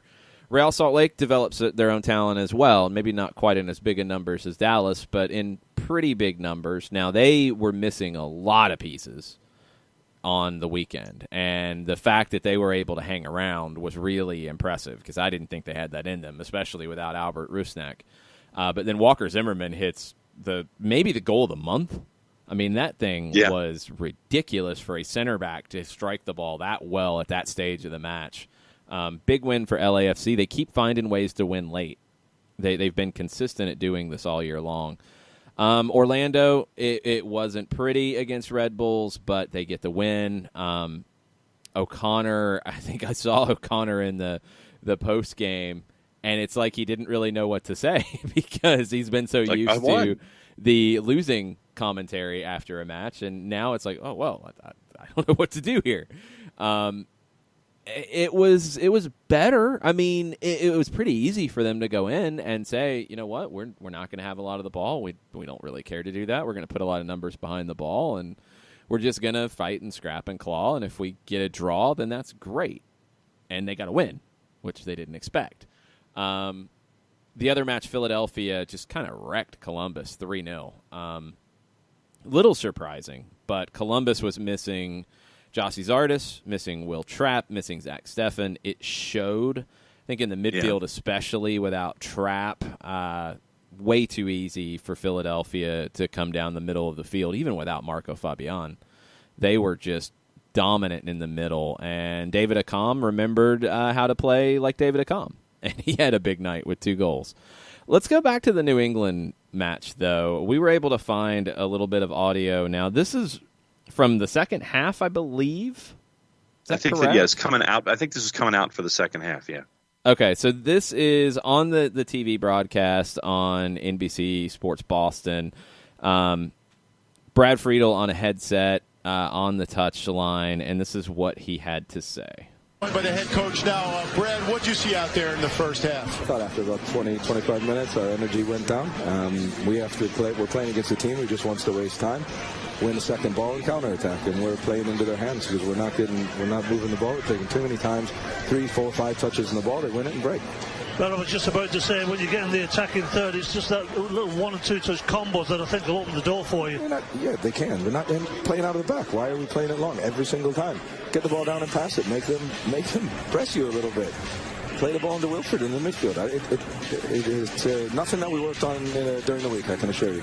I appreciate it, Coach. Thank you, Coach. Well, not a very happy Brad Friedel. So, kind of... I don't know if throwing his team under the bus is the fair way to take that, but Parchman said he's kind of washing his hands of the bunch, and I think that's probably a way to put it. I mean, at the end where it's basically like, I don't know why they're doing this. We didn't work on it. I don't know why they're not building out of the back. I don't know what happened in the middle of the first half, because if you go back and watch that game and you listen to the New England commentary, which is what was on ESPN Plus, at least for me, the first 20 minutes, it's wide open. New England was getting both of their outside backs up high, Brandon By, Edgar Castillo. They were building. They were looking very lively. Now, they weren't really getting much out of it, but they looked pretty good early on, and then it just stopped. Then it just hit a wall. I've also read on New England subreddit, which is an interesting place to visit right about now. I bet. People talking about, and this is all hearsay because it's folks on Reddit talking about, I sit behind the team bench and Friedel's constantly like yelling at the players to do this and to do that and telling them when to turn and what pass to make. And that's a little strange. I don't know what's going on in New England. I thought they'd be much better this year. They should be better, even without the designated player that is, at this point, who knows what level they're going to be. He's coming. Supposedly. He's coming.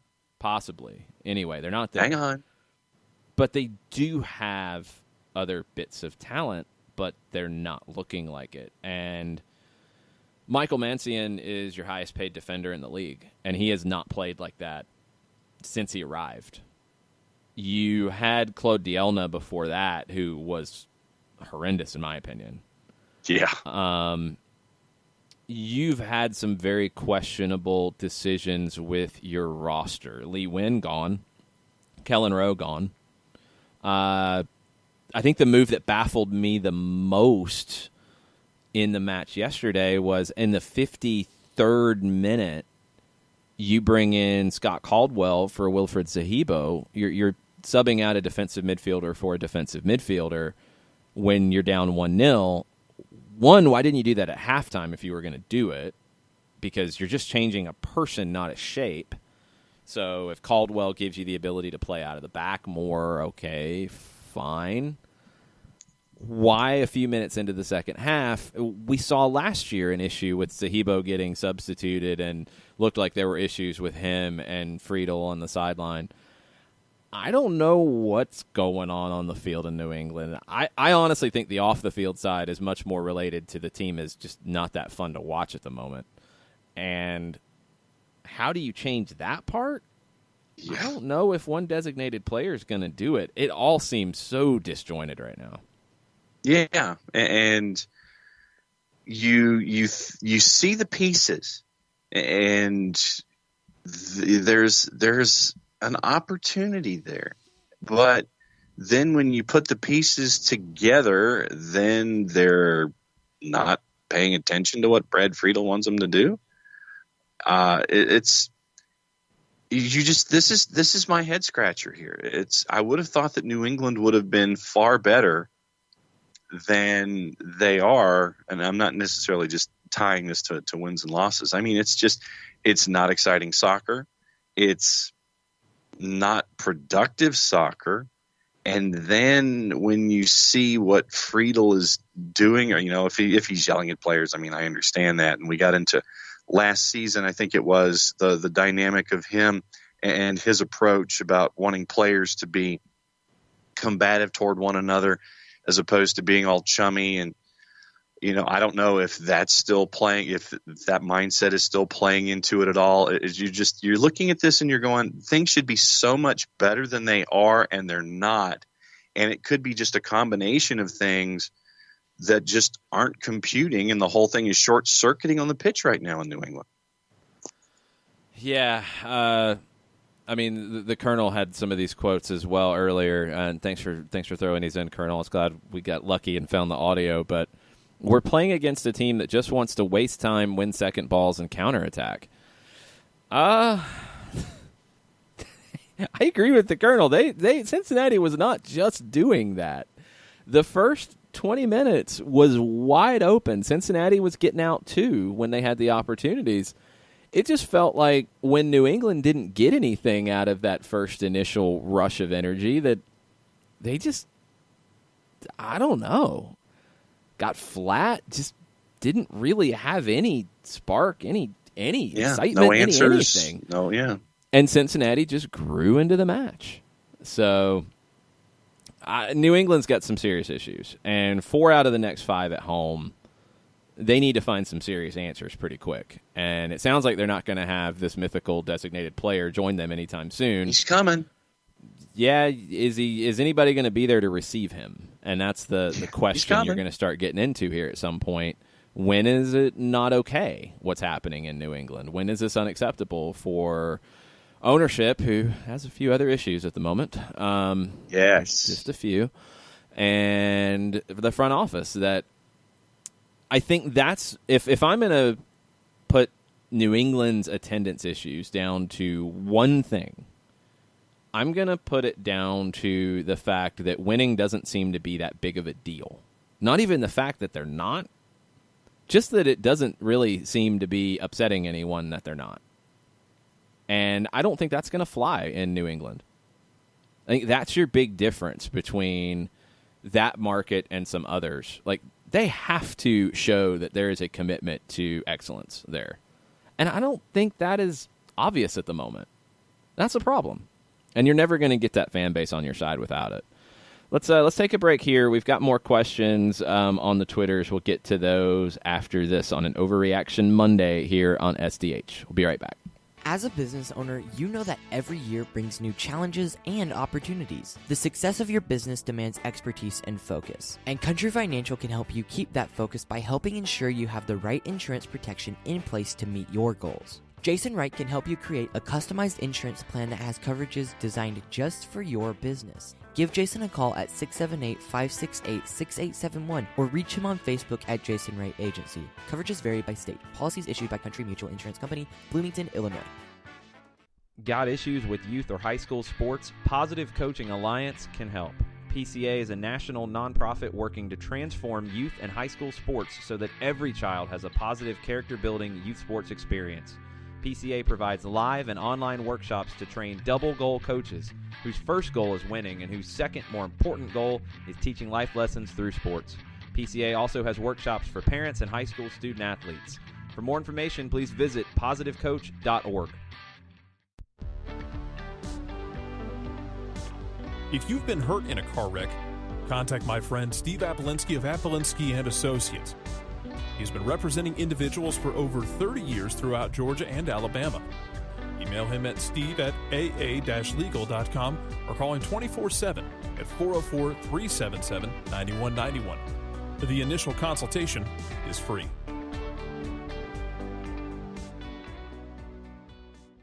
I adopted Bento in 2010 from a shelter.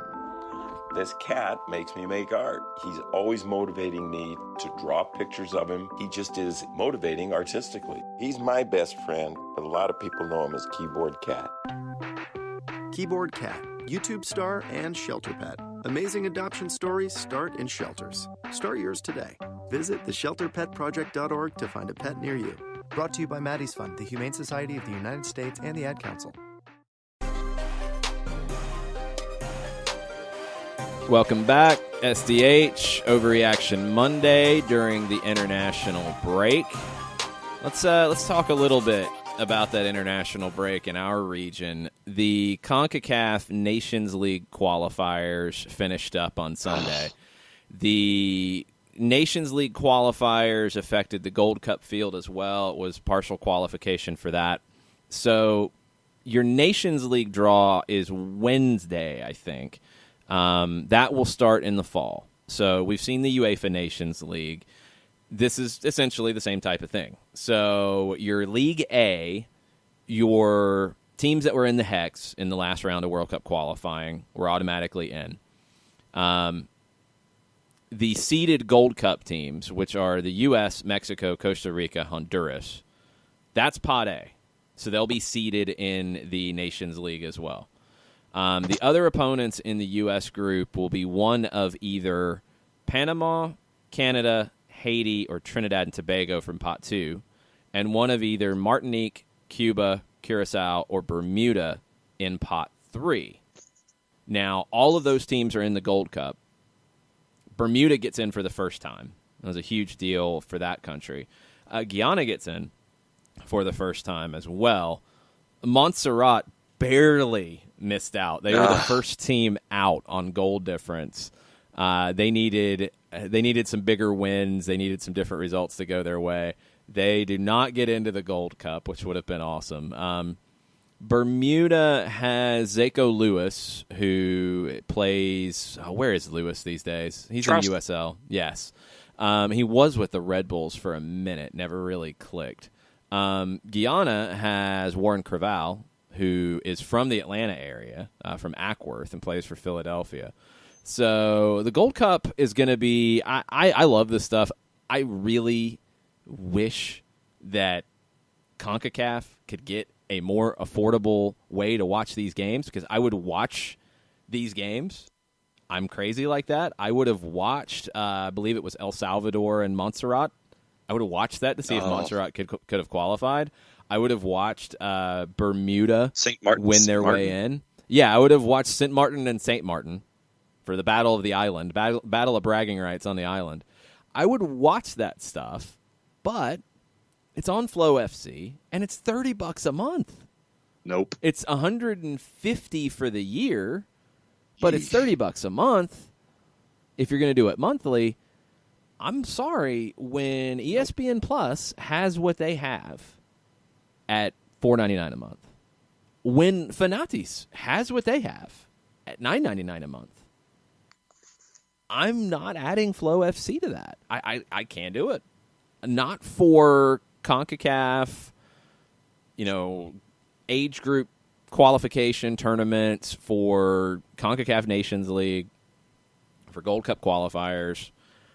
I just can't do it. It's too much, and this is something that I think USL really got the decision right. What are you going to benefit from more? Are you going to benefit from maybe getting more money per subscription but having far fewer subscriptions and being on your own thing that people are going to have to do on their own? Or do you maybe not make as much money out of this in your first go-round, but you put it out there on ESPN Plus, where if you're watching MLS, if you're watching UEFA matches, if you're watching whatever, and you're like, oh, hey, I can watch the team down the street from me in Charlotte, or I can watch Charleston, or I can watch whoever. It's better for the league to be there. It would be much better if CONCACAF was there, or at least in something exclusive with like a Fubo TV, which is very popular, or a Fanatis, or what have you. I would have watched this stuff if I could have, but I was not going to spend that kind of money to watch it. It's very frustrating. So I watched African Cup of Nations qualifiers on beIN Sport instead. Crazy. Yeah, but those types of games are crazy. And the CONCACAF games are crazy as well. And I would have watched the ones in my region that are closer to me to see how the Nations League draw would have worked out, how the Gold Cup field would be looking. I would have watched that stuff instead of the African Cup of Nations qualifiers if I'd had access. I didn't, and I did not feel like it was worth enough to pay what is being asked. I feel like it's short-sighted. Now, one of two things has to happen here. Flow FC has to start buying more rights to stuff to make it a better draw. Or CONCACAF needs to make some decisions about what to do going forward. I don't know what kind of contracts we're talking about. I don't know where it stands. I know there's a lot of anger about Flow FC, some of it unfair, where it relates around DC United and FC Cincinnati. There are things that Flow FC needs to do better in those situations. The fact that there were issues with the stream in the first game for DC United is pretty unforgivable. The geo-blocking. The geo-blocking is just wildly inconsistent and doesn't make any sense. Like, things have to be spelled out better.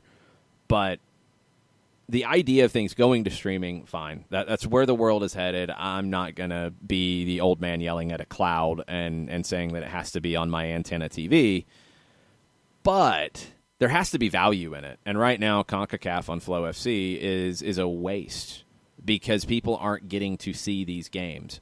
I would have loved to have watched Bermuda qualify for the first time. We had people from the Bermuda FA. One of the first things that I did at Soccer in the Streets when I started with the organization was we had visitors from the Bermuda FA who wanted to see how we did what we did, and they wanted to learn some lessons from that and take it back to the island and try to implement some of those things. So Bermuda gets a chance to get into the Gold Cup for the first time. Hey, I have a little bit of a connection there. I'm going to watch that. Nope.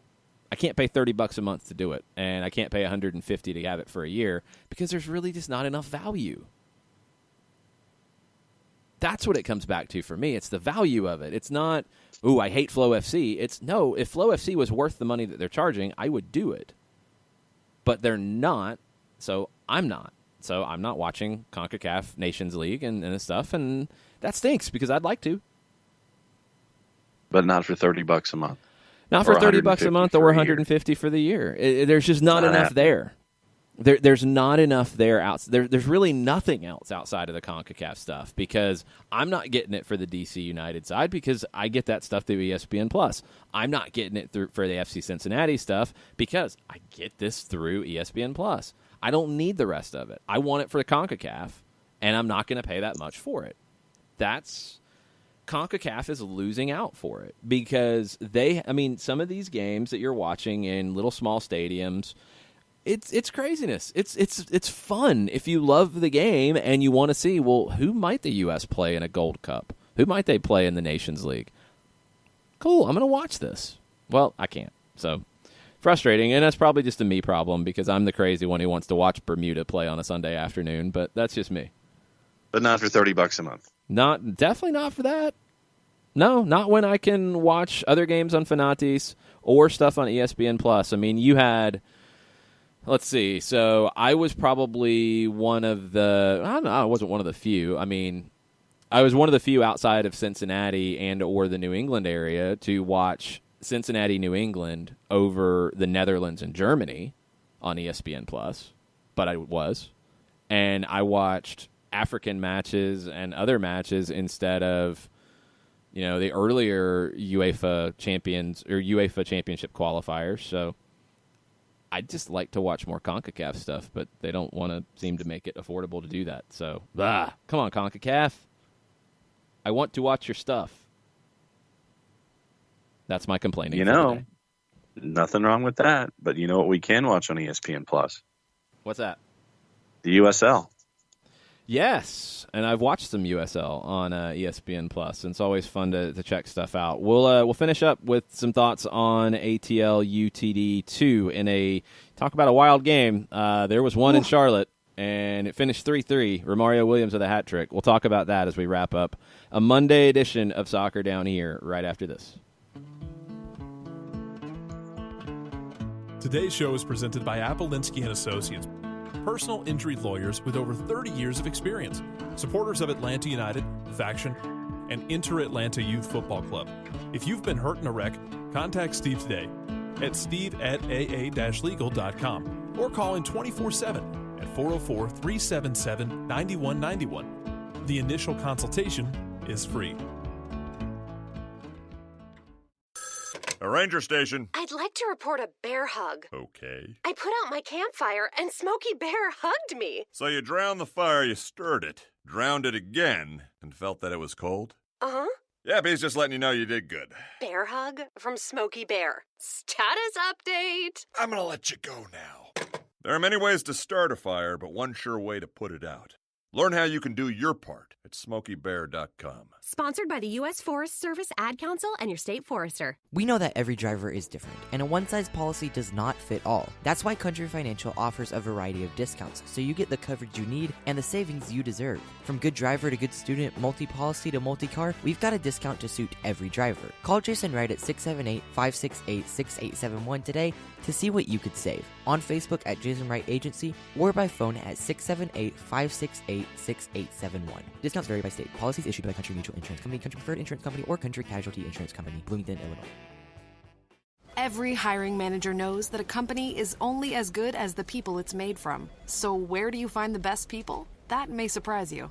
Meet the grads of life. Young adults of unique determination and experience. An ideal fit for your company in an entry-level position, internship, or even mentorship. They might not have every qualification you typically look for, but they're exactly who your company needs. This is talent worth knowing about. Go to gradsoflife.org to learn how to find, cultivate, and train this great pool of untapped talent. Brought to you by the Ad Council and gradsoflife.org.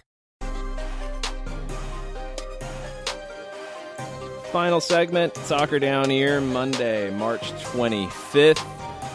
We'll give you a sneak peek of the Twos review that we'll have come out later today, hopefully. Atlanta United 2 went on the road for the first time in USL Championship action in 2019, and it started well, it ended badly, and then they found a lifeline to get a point. It was bonkers. Bonkers. Absolutely crazy. And Romario Williams with the hat trick, and I know we can sit there and look at each goal, but I want to talk about, well, I guess there are two things I want to talk about.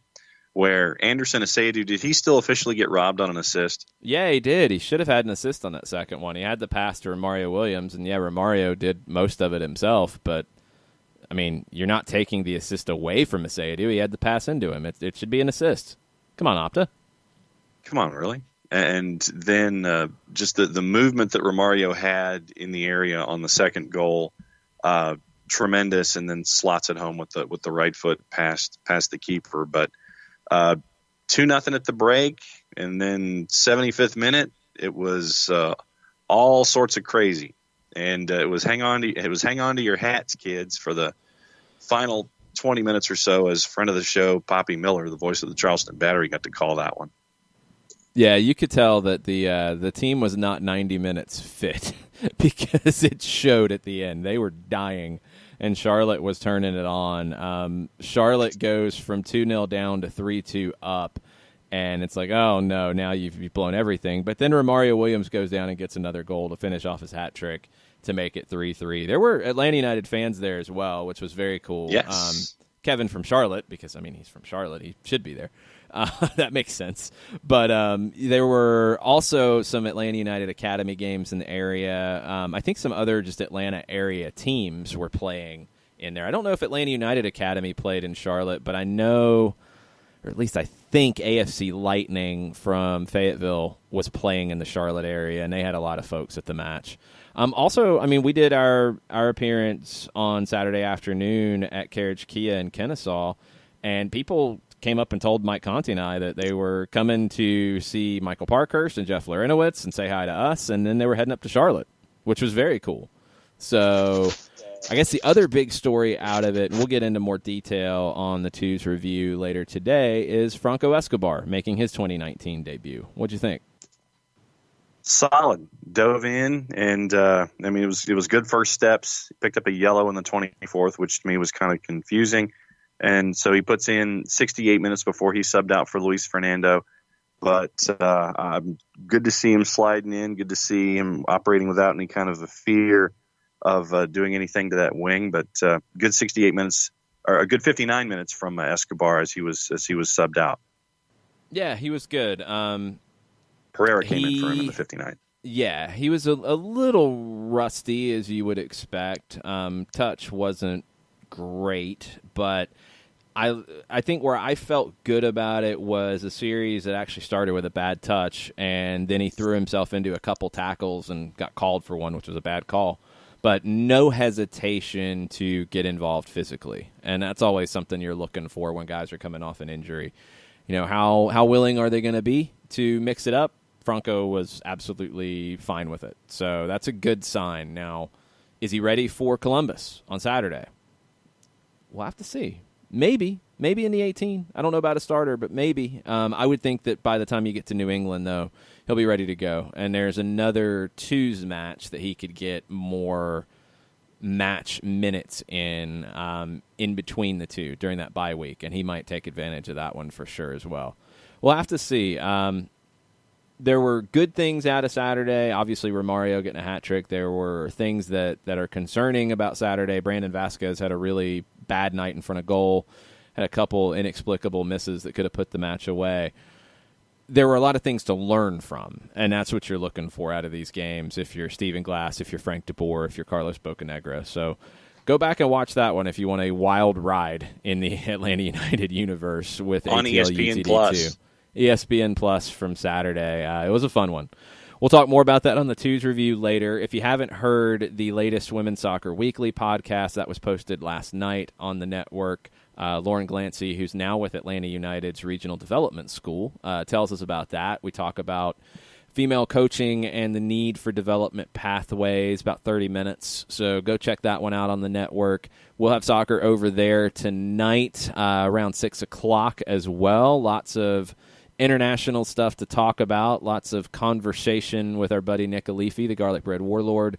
Be on the lookout for that this evening. I think that's it between now and tomorrow's show. We'll be back tomorrow morning, 9 o'clock, as we start to get ready, get closer to match day. It's a U.S. men's national team match day tomorrow, and we'll talk about the match with Chile. We'll look around the other potential opportunities for Atlanta United players to see the field tomorrow as well. We'll see what we can find out about Joseph Martinez and his friendly, not officially, but kind of today. And we'll get into all that with you tomorrow morning on the show. Thanks for listening. We appreciate it. Much plot, y'all. Much plot.